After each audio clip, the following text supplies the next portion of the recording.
MaliKunafoni.net jabarani filɛlibagaw aw minnu tɛ sɛgɛn n'aw tɛ ɲina n'an b'an na sanga ni wagati Mali kɔnɔ o ni Mali kɔ kan an ka foli bɛ aw bɛɛ lajɛlen an b'a fɔ k'aw bisimila aw ka émission mandi kɛnɛ kan n'o ye top star ye n'o de fɔ tant que aw bɛ ni émission in lajɛ aw ni lafiya ni nisɔndiya dɔrɔn de bɛ kɛ ɲɔgɔn na donc bi aw ka lafiya kama an ye ci bila an ka jelimuso saramanba dɔ ma ale yɛrɛ parli kɔni a y'o ban pewu ko de bɛ an bi plateau sanfɛ an filɛlibagaw donc tɛna kuma janya an bɛ kuma d'a ma a b'a yɛrɛ fɔ an ye san o la ko min b'a ka ko la a bɛ n'o fɔ an ye an bɛna bɔ bɛɛ kalama ma chérie Aïssata kan jumɛn de b'i da ça va la a dabila sa ko bɛ ne ko bɛ ko ne ko mondial dama de bɛ na ne ka plateau sanfɛ a banna yɛrɛ ta ko dabila o tuma la ne tɛ kuma donc an bɛna tɛmɛ ni an ka ko mondial ye tɛ parli mondial kɛra émission mondiale bɛ na a banna de voilà ma chérie n tɛna kuma janya an b'a fɛ k'i yɛrɛ fɔ an ye i bɔra yɔrɔ min na i sigilen bɛ yɔrɔ min na i somɔgɔw genre i ka ɲɛfɔli kan yɛrɛ de an ka faamuyali b'a sɔrɔ i ka kow la micro b'i bolo sani n ka kuma Aïssata n bɛ kanubaga bɛɛ lajɛlen fo Mali kɔ kan ni Mali ɲɛ kan yan donc ne de ye Dafa KOUYATE ni ko Dafa dɔrɔn i b'a fɔ sagakunu jelimuso ne de ye Mamadu KOUYATE den ye ani Magancire KOUYATE den ani Abudu KOUYATE den ni Deba KOUYATE den ani Babu KOUYATE den ani Mamu KOUYATE den Wande KOUYATE ni Dipa KOUYATE den wolola ne na ani Juma Darame den ni Gundo Darame den Maria Darame den. D'accord Dafa faamuyali b'a sɔrɔ la i ka nin kuma in na ko bɛ yen dɛ Dafa i fana ye tɔgɔ caman fɔ dɛ nin bɛɛ de ye o tuma na ko bɛ n'i y'a ye ma bɛɛ yɛrɛ cité ma caman yɛrɛ fɔ ni fitinin dɔrɔn de fɔ an bɛna bi bɛɛ kɛ a la ok voilà Dafa an bɛ fɛ ka dɔn sisan n'a sɔrɔ i ye étude kɛ étude suguya ka ca a bɛ se ka kɛ dugumakalan ye a bɛ se ka kɛ tubabukalan ye donc i bɛ se k'i da don o la ka dɔɔni fɔ an ye ko kan ok donc ne ye kalan kɛ bon bɛɛ n'i da kan de don n b'a dɔn maa tɛ kɛ foyi ye i da kan ko n wolola ka min sɔrɔ n fa ka du kɔnɔ o ye ɲamakalaya in de o de diyara n ye donc n ye kalan jɔ d'accord sa i ka kuma b'a yira i ye kalan kɛ mais après komi i bɛ fɛ i nana i fasiya diyara n donc i ye ye kalan bila i ko k'i bɛ continuer ni jeliya ye donc an ye faamuyali sɔrɔ o la mais sisan nɔ Dafa yɛrɛ y'i yɛrɛ sɔrɔ dɔnkili kɔnɔna la cogo di i bɛ se k'o histoire fana fɔ an ye n bɛ se k'o fɔ ne wolola ka dɔnkili sɔrɔ n fa ka so ne tɛnɛmuso n'o ye Wande KOUYATE mɔgɔ t'ale tɔgɔ fɔ mɔgɔ ye ale ni Dipa KOUYATE a bɛ dugu bolo bi Batungara mɔden de ne yɔrɔ maa t'o ɲininka ko ye jeliya sɔrɔ cogo min n ka jeliya yɛrɛ daminɛ fɔlɔ Bozola Sanogo ale de ye n tɛgɛ minɛ ka taa ni ye Korofina Cheikh Jabate fɛ yen Nayini cɛ n bɛ tonton Cheikh fo ni yɔrɔ in na donc n ka don jeliya kɔnɔ grâce à lui awɔ d'accord sisan nɔ o kɛra k'i to san joli ɲɔgɔnna na n'a sɔrɔ i hakili b'a la hakili b'a la sɔgɔ n ka dɔgɔn dɛ kɛra ka sɔrɔ n bɛ 7 ans na n ka dɔgɔn yɛrɛ de d'accord voilà sisan an bɛ fɛ k'a dɔn jeliya in kɔfɛ Dafa tɛ baara wɛrɛ kɛ yan bon baara wɛrɛ foyi tɛ Dafa la ni jeliya in tɛ d'accord sisan nɔ an bɛna kuma album kow kan an bɛ don min na i ko bi Dafa yɛrɛ ka album ko bɛ cogo di bon pour le moment ma album kɛ mais a bɛ sen na ni Ala sɔnna a bɛ kɛ inchallah d'accord donc i b'a baaraw la n b'a baaraw la d'accord mais i yɛrɛ tɔgɔla son dalen b'i bolo si caman voilà comme an filɛlibagaw bɛ yan nɔ olu yɛrɛ bɛ ɲɛnafin na donc micro mondial yɛrɛ bɛ Dafa bolo a banna dɛ o bɛ yen nɔ donc a capella an sigilen don k'i kɔnɔ ni bukemba ye ni bɛ denba ɲuman kɛnba ye ni bukemba ye ne bɛ denba ɲuman kɛnba ye o bɛ n bako negeda o bɛ n bako negeda denba ɲuman kɛnba ye o bɛ n bako negeda a b'o san ne ye a bɛ samara ɲuman san ne ye a b'o san ne ye a bɛ mobili ɲuman di ne ma u b'o fɔ anw ye an baw bɛ ladilikanw fɔ anw ye o ye ko ɲumanba ye Sheba tɛ fɛn jugu yɛgɛ k'a bila denninw kɔrɔ an masaw y'a fɔ an ye ko maa bɛ denmisɛnninya kɛ k'a sɔrɔ i ma kolankolon kɛ ne b'o kɛ n ba ye ne bɛ tobili duman kɛ n ba ye ne b'o kɛ n ba ye ne bɛ fini nɔgɔ ko n ba ye ne bo kemba e ne be demba nyuma kemba e o bemba ko negeda. Dafa ni ko ne jara sa, n'est-ce pas? Jara ko ni fois ka di wa dong li fene jara nya. OK, donc Dafa merci beaucoup. Amete mani an ko he alibi si ça no Dafa ni wakati ni yɛrɛ la sansan e ne bɛ kuma la ni erni mi yɛrɛ la projet jumɛn da labɛnnen do i bolo? Bon, projet caman bɛ yen nɔ. I n'a fɔ jumɛn ni jumɛn? Bon, i n'a fɔ son kura ni clip mondial ko bɛ yen dɛ. O tuma la filɛlibagaw an b'a fɔ dɔrɔn restez connectés sur MaliKunafoni. Inch'Allah ni Ala sɔnna MaliKunafoni y'a dan de. Mais concert ko t'a la ou bon, concert bɛ yen nɔ mais don asana la sɔnna inchallah. Album ko ni clip ko ne ka gɛlɛn. Ni Ala ka jɛ. Donc i b'olu baaraw de kan. Voilà, parce que bon denw ko bɛ yaya bɛbɛni bɛ yen fɔlɔ ma. OK, an b'a fɔ Ala ka sini kɛnɛya d'a ma ya Rabbi. Amina yɛrɛ bi. Dɔgɔnin fɛnɛ ko o bɛ. Ayiwa. O bɛ ko sankɔrɔta ɲɛ Dafa. OK Dafa, an bɛna tɛmɛ ni an ka question ye hali bi. Dafa ni ye caman ɲininka o b'a fɔ dɔnkili ka gɛlɛn. Dɔw fɛnɛ b'a fɔ k'a nɔgɔyara u bolo. E yɛrɛ sanɔ Dafa ni e ɲininkara ni question in na e b'a fɔ dɔnkili ko bɛ cogo di? Voilà, fɛn dɔw bɛ yen nɔ a ka gɛlɛn i b'a fɔ a ka nɔgɔ. Mais ni wulila la ni y'a ni dusu ta ani courage ta a bɛ nɔgɔya i bolo. Sinon donc da ma nɔgɔn dɛ. D'accord Dafa, faamuyali b'a sɔrɔ la i ka sisan nɔ Dafa depuis donna dɔnkili in kɔnɔna la fo ka taa se don min na i n'a fɔ bi i ye gɛlɛya dɔw sɔrɔ a la i bɛ se k'i da don gɛlɛyaw la k'olu walawala ɲɛ yɛrɛ de parce que clip ko ninnu ko clip tɛ taa ni wari ko tɛ i tɛ don studio la ni wari tɛ o dɔrɔn yɛrɛ tɛ n'i bɛ gɛrɛ kɔrɔ ninnu fɛnɛ na donc k'a ko ma nɔgɔn e bɛ se k'i ka difficulté ninnu ɲɛfɔ an ye? Bon, ne bɛ se k'a fɔ n ye gɛlɛya min sɔrɔ o ko la bon n bɔtɔ top étoile la n taara n bɛ taa top kɛ n natɔla accident ye n sɔrɔ. Dafa o kɛra san jumɛn na? O ma nɔgɔya dɛ. A 4 ans de filɛ nin ye ɲinan. Nin y'a san 4 ye. Nin y'a san 4 ye. Kanja Kuyate de tun y'a top invité ye. N bɛ taa fosi tɛ n na mais n bɛ na. Mɔgɔ tora ko la min tɛ n ta bɔ mais Ala yɛrɛ ka sababu la fɛn ma sɔrɔ mun na parce que n ɲuman bɔra la. Wallahi. Sinon a gɛlɛyara dɛ. An b'a fɔ Ala k'i kisi. Ni maa kan ka janjo dɔ janjo kan ka fɔ n ye. Awɔ. N ye ko bilen o de la n bɛ se ka fɔ de gɛlɛyara hali sisan. N b'a a ko kɔnɔ hali sisan. Voilà, a ma nɔgɔn. D'accord. Voilà, o bɛɛ mana bɔ yen nɔ sisan nɔ dɔnkili in fɛnɛ alhamdulilayi ko bɛ yen dɛ. Ko bɛ yen. Mana bɔ kɛnɛma Dafa Kuyate. Dɔnkili ye hɛrɛ minnu fɛnɛ las'i ma i da don o la i k'o fɛnɛ. Dɔnkili voilà ye hɛrɛ caman se ma parce que n ye contrat kɛ ka taa Congo Pointe-Noire Brazza. N y'olu kɛ alhamdulilayi rabil alamina. Voilà. O dɔrɔn. Ayi bon. Sanu minnu b'an kan na. Ayiwa o caman sɔrɔla alhamdulilayi. Waati di. A bɛɛ sɔrɔla alhamdulilayi. Jatigiw ye fɛn bɛɛ lajɛlen kɛ. Ne ko Dafa k'a da don Ala ka walawala de. Bon n'i ye jatigi kelen fɔ ka kelen to yen nɔ. Ayiwa n bɛna kɛ fisiriwale dɛ. O fana ye tiɲɛ ye Dafa. Sinon caman y'a kɛ ne ye. Jatigi cɛman na musoman kulo bɛ na ni wagati in na mobiliw dira sanu dira fɛn bɛɛ dira. Awɔ. Voilà Dafa ni waati na. Voilà Dafa ni yɔrɔnin na question dɔ de bɛ n bolo. N b'a fɔ n ko artiste tɔw man di ye dɛ. N b'a dɔn Mali artiste bɛɛ ka di e Dafa ye. Mais a mana kɛ togo togo dɔ ta bɛ yen. Bolofa bɛ min ta kan. Dafa bɛ se k'o tigi tɔgɔ fɔ an ɲɛ yan n'a tɛ k'a ma baasi ye. N'o tɛ kɛ baasi ye artiste bɛɛ ka di ne ye. An y'o de fɔ. A bɛɛ tɛ mɔgɔ bɔ mɔgɔ la parce que ne ye jeli hɔrɔn ne ye Kuyate de. Tiɲɛ don. Ne bɛ n diya kojugu. Artiste ninnu bɛɛ de ka di ne a bɛɛ. N b'a bɛɛ ka musique lamɛn. Voilà. Mais bolofa bɛ min ta kan min ni Dafa y'a ka son lamɛn a b'a inspiré Dafa aw ni ne Dafa bɛ n'o tigi tɔgɔ fɔ an ye sisan restez connectés. Bon n bɛ se k'o fɔ e ma min o ye ntɛnɛmuso ye hali ni n diminen don Wande Kuyate ni n y'a lamɛn dɔrɔn n bɛ lafiya. N'i y'a voix mɛn. Non n'i y'a voix mɛn dɔrɔn n bɛ sanfɛ n bɛ duguma n t'a dɔn. Mais i bɛ se a ka dɔnkiliw la. N bɛ se a ka dɔnkiliw la. Micro b'i bolo an ka taga.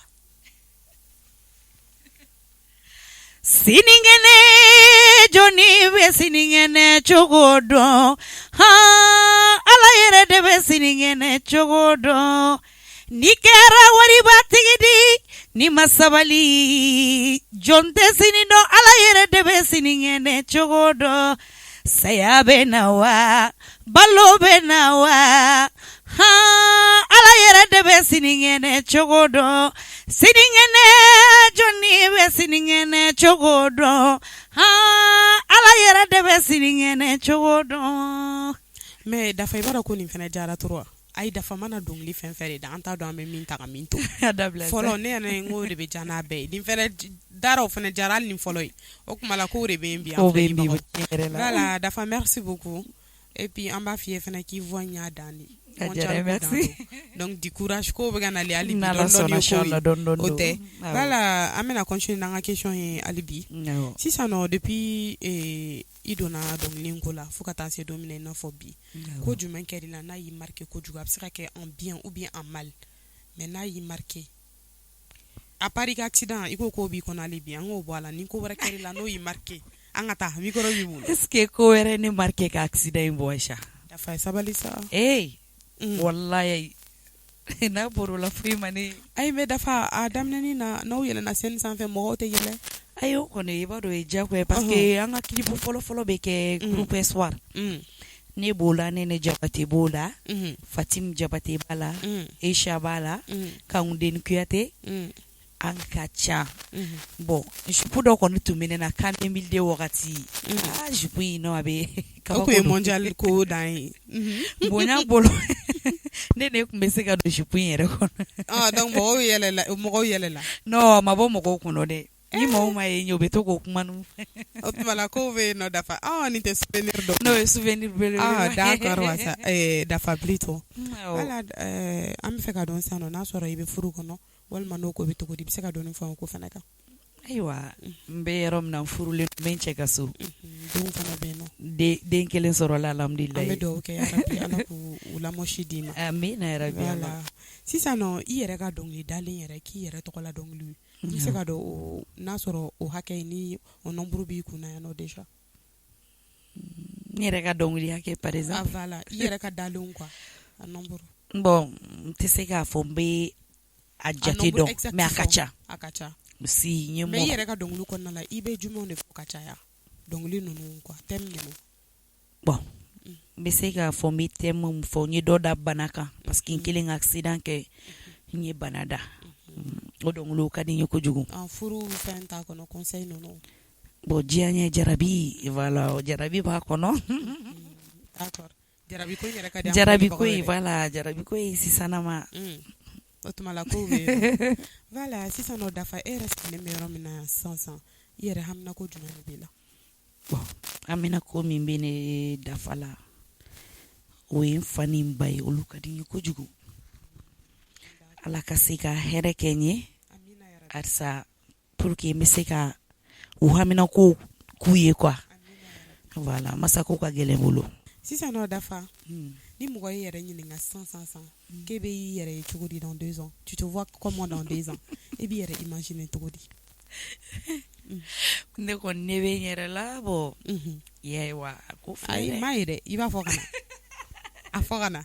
Aïssata tun bɛ fɛ ka ayiwa e b'i sisan nɔ n'a fɔ e b'i yɛrɛ ye tourneau de la ou bien mobili dagabanaw kɔnɔ concert a fɔ ka na.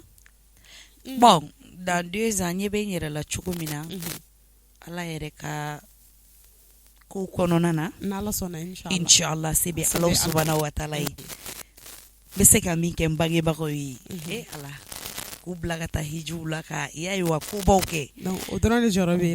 voilà i y'a faamu. ala k'o nɔgɔya. inshallah. voilà dafa komi émission tɔ yɛrɛ man jan bilen nɔ. voilà dafa an b'a mɛn tout le temps jeliya mais mɔgɔ caman yɛrɛ bɛ yen u tɛ jeliya in kɔrɔ dɔn ni e yɛrɛ dafa ɲininka sisan ko jeliya ye mun ye e bɛ définition jumɛn di jeliya ma. bon ni ye ne yɛrɛ ɲininka jeliya yɛrɛ ye danbe de fɔlɔ ni danbe dɔn ka ban dɔrɔn a banna. d'accord sisan nɔ e yɛrɛ fɛnɛ n'i ye ɲininka sisan ko jeliw jɔyɔrɔ e bɛ mun de fɔ o ko la. jeli jɔyɔrɔ kan ka kɛ jumɛn ye an ka société kɔnɔ. société kɔnɔna na jeli jɔyɔrɔ ye fɛn belebeleba de ye. diɲɛ foyi tɛ se ka kɛ ni jeli tɛ. du tɛ diya ni ɲamakala tɛ sigi tɛ diya ni ɲamakala tɛ. kɛlɛ mana kɛ bi jeliw de bɛ se ka fɔ k'a ban n'an jeliw yɛrɛ n'an man jija jeliya yɛrɛ bɛ fɛ ka tiɲɛ parce que n'i y'a mɛn ɲamakala hɔrɔn de b'an kɛ ɲamakala ye n'i y'a ɲɛ sanuba dɔw na hɔrɔn de don n'i y'a ɲɛ mobili ɲumanw kɔnɔ hɔrɔn de don n'i y'a ɲɛ fini ɲuman dɔw na hɔrɔn de don ni ɲamakalaw yɛrɛ tora ka kɛ yɛrɛ yira ni wasow ye sanudonbaw ni fini don minnu b'a d'an ma o b'a kɛ cogo di ɲamakalaya n'an y'an jija a bɛ ɲɛ parce que an wolola k'a sɔrɔ yen an bɛ taa fana k'a to yen inshallah n'an sera a kɛcogo la dɛ n'an sera a kɛcogo la a tɛ tiɲɛ an bolo ni ala ka jɛ ye d'accord Dafa kuma ɲɛna wa faamuyali sɔrɔla kuma la i yɛrɛ bɔra i ye jeliw jɔyɔrɔ fɔ an ye i ye jeliya fana fɔ i ko k'o ye danbe ye jeliw fana jɔyɔrɔ y'o fɔ an ye mais Dafa an b'a ye généralement sur les réseaux sociaux jeliw bɛ ɲɔgɔn buruja artistes bɛ ɲɔgɔn buruja kuma n'a kɛcogo don ni donna mɔgɔ min gasi la o ka yafa n ma n ye denmisɛnnin ye donc kuma n'a fɔcogo don i m'a ye généralement e yɛrɛ ko jeliw de kan ka kɛ dilannikɛla ye olu de kan ka kalan ninnu kɛ mais an bɛ ka ye réseau sanfɛ an bɛ ka contraire de ye jeliw bɛ ka ɲɔgɔn ka vocalu labɔ jeliw bɛ ka ɲɔgɔn buruja e yɛrɛ en tant que jeune dɔnkilidala denmisɛnnin jeli denmisɛnnin conseil jumɛn b'e bolo pour que nin kɛwale ninnu bɛ dabila cogo min na bon conseil min bɛ ne bolo bɛɛ k'i hakili to i yɛrɛ la parce que i b'a dɔn si tɛ mɔgɔ la bi an bɛ yɔrɔ min na i b'a fɔ sisan n'i ye diɲɛnatigɛ n'i y'a faamuya dɔrɔn a bɛ faamuya i bolo n'i y'a gɛlɛya fana a bɛ compliquer i bolo de ne ni Bamakɔ jeli bɛɛ ka di mais i tɛ ne mais an kana kɛ Dafa tɔw ka ni Bamakɔ jeli bɛɛ ka di yɛrɛ parce que aw caman b'o fɔ sisan i bɛ taa sɔrɔ kɛlɛw bɛ an t'a kalama mɔgɔw tulo b'an na nin wagati in na o ɲɛ b'an na kɛlɛ tɛ ne ni maa cɛ ne ni bɛɛ ka di parce que ne ye Kuyate de n'i ta yɔrɔ dɔ dɔrɔn su bɛ u b'a fɔ cogo min na kuma ka gɛlɛn ne ma i y'a ye bon vocal ko ni fɛn ninnu bon bɛɛ voilà an k'a lajɛ an k'a bɔ an ka jɛ kɔnɔna na parce que n'a fɔra an ka taa dɔrɔn anw de bɛ taga an bɛɛ ye kelen ni min kumana i b'a sɔrɔ n'an ma ɲɔgɔn sɔrɔ fa la i b'a sɔrɔ n'o bɛ ɲɔgɔn sɔrɔ ba la an bɛɛ ye somɔgɔ kelen de fadenya in ka dabila an ka jeliya yɛrɛ kɛ an ka na ni recherche ye ka gɛrɛ mɔgɔkɔrɔbaw la parce que mɔgɔ kelen tɛ se k'a bɛɛ dɔn ne bɛ dɔ dɔn dɔ t'o dɔn dɔ bɛ fɛn dɔ dɔn ne t'a dɔn n'an gɛrɛla ɲɔgɔn na ka to ka ɲɔgɔn hakilinataw ɲininkali kɛ ne bolo ka fisa ni ɲɔgɔn burujalo ni fadenyaw ni yɛrɛ yiraw ye nafa t'a la maa bɛ sa ka nin bɛɛ to voilà Dafa kuma ɲɛna wa ne hakili la n'Ala sɔnna nin bɛna caman bɔ a ko la inchallah parce que conseil nafa ka bon kosɛbɛ voilà Dafa an bɛna continuer ni ko ye hali bi komi y'a fɔ ye cogo min na émission tɔ man jan tuguni sisan nɔ kumakan laban jumɛn bɛ Dafa yɛrɛ bolo k'a lase an kanubagaw ma o ni an filɛlibagaw kumakan laban min bɛ n bolo ni wagati in na n bɛ n kanubaga bɛɛ lajɛlen fo u b'a mɛn n bɛ n jatigiw cɛman n'a musomanw bɛɛ lajɛlen fo farajɛla ni farafinna donc se kuma la ni donna mɔgɔ min gasi la u ka yafa ma an ye denni ye k'an to denniya ye an tɛgɛ fila bɛ an kɔ an tɛgɛ fila b'an kɔ kuma ka gɛlɛn voilà n'i b'a dɔn finman gasi la i bɛ don jɛman gasi la voilà sisan Dafa questionnin dɔ de b'an bolo ko ma nɔgɔn dɛ fɛn jumɛn ka di ye ni diɲɛ fɛn bɛɛ bita ma nɔgɔn dɛ ne yɛrɛ bɛ fɛn min fɛ ka tɛmɛ diɲɛ fɛn bɛɛ lajɛlen kan masa ko ka gɛlɛn ne bolo dɛ fani ba i tɛ fɛn jumɛn fɛnɛ fɛ tɛ fɛn min yɛrɛ fɛ diɲɛ yɛrɛ dugukolo kɔnɔna na o ye janfan de ye non tɛ janfan fɛ d'accord Dafa voilà Dafa comme émission sera kuncɛmayɔrɔ ma an t'a bila n'an ma tungarankew fo n'i y'a mɛn ɲɔgɔn émission kɛla tɛ layɛlikɛbagaw de b'i la donc an b'an ka tungarankew fo olu min tɛ sɛgɛn o tɛ ɲina don o don connectelen don MaliKunafoni.net kan donc k'u kana décourager an bɛ ɲɔgɔn bolo an bɛ olu de kama an bolo sagonankow de k'u ye ka artiste mondial wele ka na émission mondial kɛ pour que k'olu bɔ ɲɛnafin na donc Dafa an tɛ nin yɔrɔnin laban dɔnkili laban in di tungarankew ma micro b'i bolo an ka taa tungamani tunga bimake mafe mae tungaranke tungamani tunga bimake wolode tanya tungaranke tungamani tungaranke tungamani tungaranke tungamani